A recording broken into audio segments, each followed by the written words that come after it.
अस्सलाम वालेकुम वीवर्स, उम्मीद है कि आप सब लोग खैरियत से होंगे।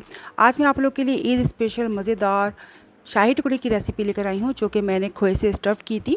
स्टफ़ शाही टुकड़े बहुत ही यमी और मज़ेदार रेसिपी है। आइए इस मज़ेदार सी रेसिपी को बनाना स्टार्ट करते हैं। इसके लिए मैंने तकरीबन 200 ग्राम खोया ले लिया है और फ्राई पैन में इसको सॉफ़्ट कर लिया है। खोया मेरे पास फ्रीज़र में रखा हुआ था, तो इसको मैंने फ्राई पैन में अच्छी तरह सॉफ़्ट कर लिया है स्लो फ्लेम पर। और 3 टेबल स्पून मैंने इसमें बादाम और पिस्ते चॉप करके डाल दिए हैं। तो खोए में हम पिस्ते और बादाम चॉप करके शामिल कर देंगे और इसको अच्छी तरह से मिक्स कर लेंगे। इस तरह से ये हमारा खोया रेडी हो गया है। इसको मिक्स करने के बाद और ये सॉफ्ट भी हो गया है, तो खोया हम अच्छी तरह से मिक्स करके इसको एक तरफ रख देंगे। दूसरी तरफ हमने लिया है 1 लीटर दूध और इसको मैंने बॉयल कर लिया है अच्छी तरह से। तो आप कोई से भी दूध इस्तेमाल कर सकते हैं फ्रेश। मैंने टेट्रा पैक मिल्क लिया है और अच्छी तरह से जब ये बॉयल हो गया तो मैंने इसमें भी तकरीबन 200 ग्राम खोया इसमें शामिल कर दिया है।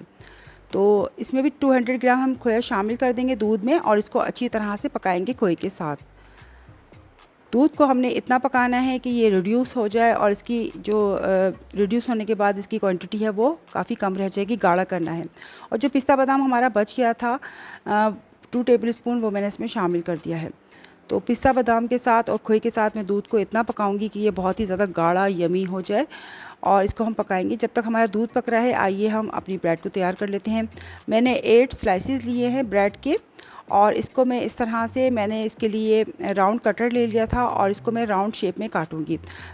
तो आप इसके लिए कटर भी इस्तेमाल कर सकते हैं और अगर आपके पास कोई कैप है तो वो भी आप इस्तेमाल कर सकते हैं। मेरे पास कटर था तो मैं इस कटर की मदद से मैंने राउंड शेप में इस तरह से ब्रेड स्लाइसेस काट लिए थे।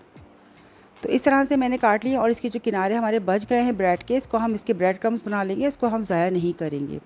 इसी तरह मैंने पूरे 8 स्लाइसेस के इस तरह से राउंड शेप में इसको कट कर लिया है। अब मैं एक स्लाइस लूँगी और इस पर मैंने जो हमने बैटर बनाया था खोए का और ड्राई फ्रूट्स का, वो हम इस पर लगा देंगे। तो ये मिक्सचर हमने लगा दिया है खोए और ड्राई फ्रूट का अच्छी तरह से, और दूसरा स्लाइस भी इस पर रख देंगे और इसके किनारों पर अच्छी तरह से हमने पानी लगाना है और इसको क्लोज़ कर देंगे। पानी लगाने के बाद इसको अच्छी तरह से क्लोज़ कर देंगे और ये इजीली क्लोज़ हो जाएगा। इस तरह से हमारा ये स्टफ्ड ब्रेड रेडी हो जाएगी।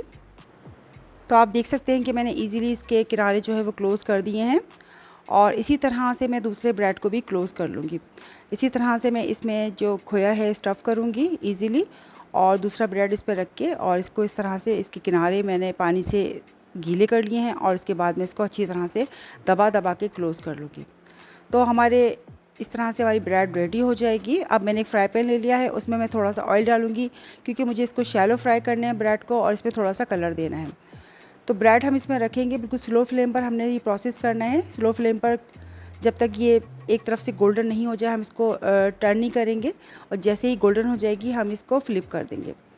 तो हमने देखा इसको टर्न कर दिया है, एक तरफ से ये गोल्डन हो चुके थे और इसको हम जब तक फ्राई करेंगे जब तक कि दोनों तरफ से अच्छी तरह से इस पर गोल्डन नहीं हो जाते। तो गोल्डन कलर आने तक हम इसको अच्छी तरह से फ्राई करेंगे। इसी तरह मैं चारों ब्रेड पीसीज जो हमने बनाए हैं इनको मैं फ्राई कर लूँगी। दूसरी तरफ दूध बॉयल हो रहा था और ये बहुत अच्छी तरह से देखें मैं साइड में जितनी मलाई इसकी आ रही थी वो स्क्रैच करके मैं इसमें शामिल करती जा रही थी और खोए के साथ ड्राई फ्रूट के साथ दूध मज़ेदार सा गाढ़ा होता जा रहा था और मैं इसको अच्छी तरह से रिड्यूस कर रही थी पका पका के। तो जब ये हमारी डिज़ायर्ड कंसिस्टेंसी पर आ गया था तो मैंने फ्लेम ऑफ़ कर दिया था और इसको एक तरफ रख दिया था ताकि ये थोड़ा सा ठंडा हो जाए। तो ये दूध अच्छी तरह पक चुका है, अब हम इसको ठंडा कर लेंगे। अब हम इसकी सर्विंग करेंगे। तो जो ब्रेड मैंने फ्राई की थी उनको मैं सर्विंग डिश में इस तरह लगा दूँगी और ऊपर से जो हमने क्रीमी यमी खोए वाला दूध तैयार किया था वो हम इस पर डाल देंगे। तो दूध मैंने बहुत सारा इसमें डाल दिया था क्योंकि ये ब्रेड जो है वो इसको एब्जॉर्ब कर लेगी, इसलिए हमने काफ़ी मकदार में इसको डाल दिया था और ऊपर बादाम और पिस्ते से मैं इसकी गार्निशिंग कर दूँगी। तो व्यूअर्स आप ईद पर मज़ेदार सी रेसिपी ज़रूर बनाएगा, ज़रूर ट्राई कीजिएगा, इंशाल्लाह ये आपको ज़रूर पसंद आएगी। बहुत ही मज़ेदार यमी रेसिपी थी, सबको बहुत पसंद आई। अगर आपको मेरी वीडियो पसंद आती है तो मेरी वीडियो को लाइक और कमेंट्स कीजिए, मेरे चैनल को सब्सक्राइब कीजिए, इस रेसिपी को अपने फ्रेंड्स और फैमिली में ज़रूर शेयर कीजिए। इंशाल्लाह इसी तरह की रेसिपीज़ आपके लिए लेकर आती रहूँगी। जब तक के लिए अल्लाह निगहबान।